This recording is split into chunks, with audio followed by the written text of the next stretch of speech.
Sa mga pamilya na ayaw na may LGBT silang anak, well, actually, hindi naman kami masasamang tao po. So, kailangan natin tanggapin po sila. Huwag natin po silang husgahan kaagad.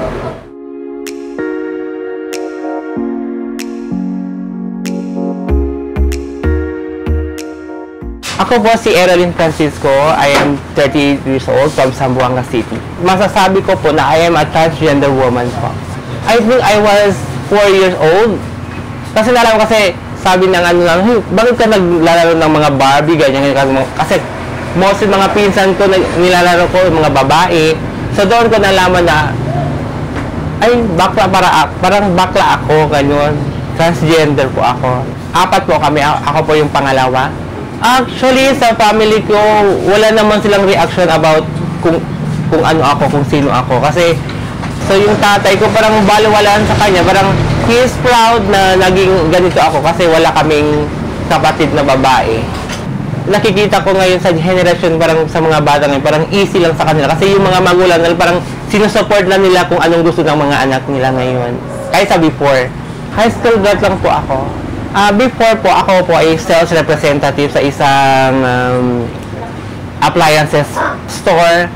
So, yung sa pandemic, yung nag-start ang pandemic po, so, parang nahinto. So, until now, hindi po ako bumalik magtrabaho doon. Ako po ay miyembro ng Labella Maricona. As of now, I am the president of the organization. Ito ay malaking halaga po sa henerasyon ngayon kasi ito po ay maipapakita natin kung ano tayo, kung anong karapatan na mayroon po tayo. Actually, yung issues dito is parang binabalot yung mga nagawa ng mga transgender na sa amin ngayon dito.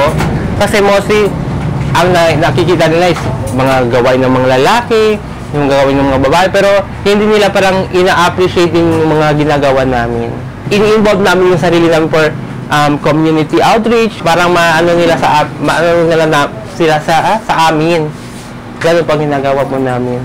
Actually ngayon, masasabi ko is mabuti naman po yung trato nila ngayon kasi parang ano naman nila, bang nagiging open-minded na po din sila in terms of sa ating mga transgender, sa ating mga community sa LGBTQIA+ po.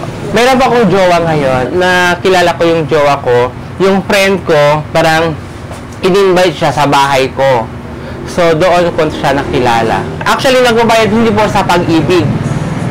Actually, naiintindihan ko pagbabayad yun for one night sex or for sex lang po ang nagbabayad. Pero pag sa love, wala naman po nagbabayad. Kusang binibigyan natin.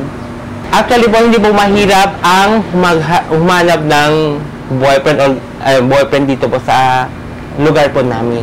Approachable kasi ang mga lalaki din dito at saka yung mga katulad naming transgender woman, parang wala sa kanila, parang easy lang po sa kanila to join with us, parang mag-jamming po. So parang doon po nag-i-start yung relationship. Sabi ni yung kaibigan ko, dapat may limitasyon tayo. Hindi tayo na dapat maipakita, parang tayo pa mismo ang gagawa na para mangbastos sa atin. Yung parang nasa lugar po tayo.